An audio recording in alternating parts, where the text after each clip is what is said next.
Hi, everybody. It's Mrs. Williams, and today we're going to talk about building robots. So, we've done a lot of the steps of the engineering design process. We've researched, we've designed, we chose the best idea. Now it's time to build. Now, I want to walk you through a few steps for building, as well as provide some resources to help you do this in the most efficient ways possible and give you some warnings on some things that people end up doing wrong. First of all, it's important that you start with the chassis. So don't start with the lift and the claw because you need to have a solid foundation in which you're going to put those things.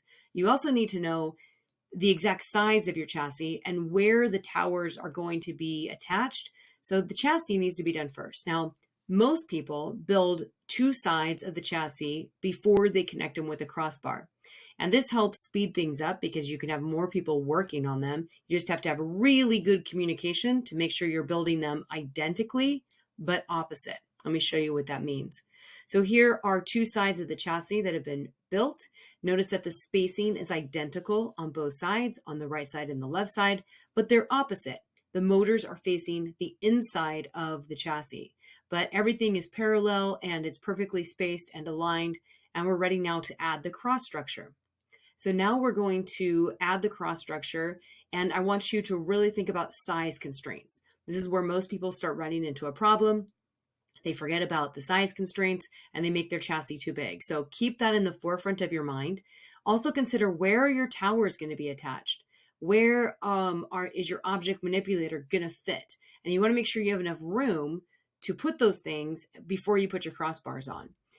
You also want to think about where the towers are going to connect, all of those things, as well as how much clearance do you need under your chassis. If you're planning on driving over game field elements, you're going to want more chassis. Or if it's a hard platform to drive up on, you may need more clearance. Or if you have to drive over a pipe or a bar or something.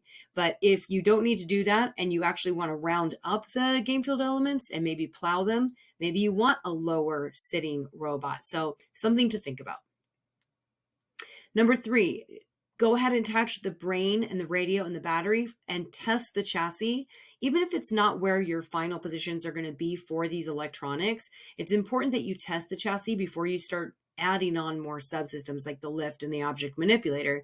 You want to make sure the motors are working. You want to make sure it's going the right speed and that everything is going according to plan before you start building on top of that chassis. Otherwise, it's really hard to get to the motors and other things that you might need to adjust. So here is a picture. This may or may not be where that final brain and battery are going to go. One thing you want to think about when you do put the final placement is make sure your brain and batteries and radios are very protected. Metal structure is almost like a skeleton. You want to protect those vital organs like the brain from getting damaged or hit during a match. So go ahead and connect your brain and your battery. It doesn't really matter if it's not the perfect position, but plug in your motor ports, and then we're going to test. So if you've never used VexCode V5 before, I'm going to show you how to use the blocks code to configure your joystick and your controller and help it talk to the brain so you can test your motors. So here are some resources that come from the V5 STEM library. I've linked them here for you. Basically, this is pretty easy to pair your controller and the brain. You just plug in the controller to the brain and turn it on with the battery.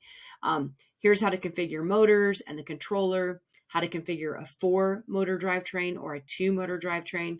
There are more resources than this, but I thought these would be the ones that you would need. Here is a library with more, but I've explained everything in this video for you right here. Now, one thing that's important to note is that when you open up the VexCode application, you're going to get a window that you could code a controller in, but I want you to use the competition template to get used to it and ready for competition. Because when you go to a tournament, you're going to plug your joystick into a drive tower that has to be able to talk to our tournament manager system. So you need to make sure that you're using what's called the competition template so that our system can talk to your joystick during a tournament. So this is all explained in the video and how to set up your motors and how to set up your controller, and then you will test your robot. Now, I need to give you a real important warning, and that is this USB downloading plug is extremely fragile where you plug it in. The port that you plug in this USB downloading cord is soldered very weakly. And if you wiggle or move it around, or you kind of jam it in and you're being a little lazy about it, you're going to break that solder, and then the insert falls into the brain and the brain is no longer able to be used. And it's the most expensive part of your robot and very hard to get. So please be extremely careful when you're plugging and removing this USB downloading cable. I also want to show you right here, there's a flat edge and a round edge to the cable. You can also look in the port. The flat edge, I think, is along the bottom, but take a look. I think it's along the bottom, and the curved edge is along the top. Make sure it's aligned properly before you try and plug it in. And you're just going to plug it in straight. So that's going to bring us to this. Do not force or wiggle to plug this in. It's definitely very weak, and it could destroy your entire brain and ruin your day. So there are some more resources that I provided here from the STEM library, things that I think you might want easy access to about how to stiffen or secure that chassis or creating drivetrains. Very important that you read how to use washers and spacers, because I see a lot of people using them the opposite way. Washers are very thin. They're to reduce friction. Spacers are to space things out. Don't use 100 washers when you can use 5 spacers. Also how to use shafts, and there's more resources all on the STEM library. But one thing I also want to talk about, another warning, are your batteries. So it's very important that you have a battery manager, someone who's really making sure that the batteries are charged for tournaments. However, do not store these batteries fully charged. You want to store them if you go to winter break or you go to summer vacation, about 40%, maybe up to 50% charged.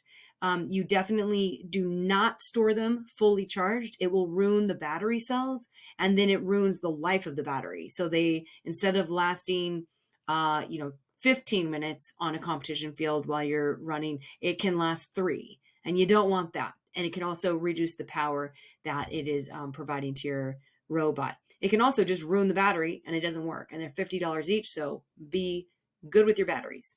And if you see a red light on your battery, plug it in immediately. A red light is obviously a warning light. It means you are very low on battery power. And sometimes your batteries need firmware updates. And if you lose all of your power and it needed a firmware update, you could be in trouble. So this is all of my warnings and things to avoid as you begin to build and test your robot. And I hope you have really good luck with your chassis. Don't expect it to go perfect your first way through, but if you keep those size constraints in the forefront of your mind, you definitely won't have to rebuild because you forgot about them. All right, good luck, everybody.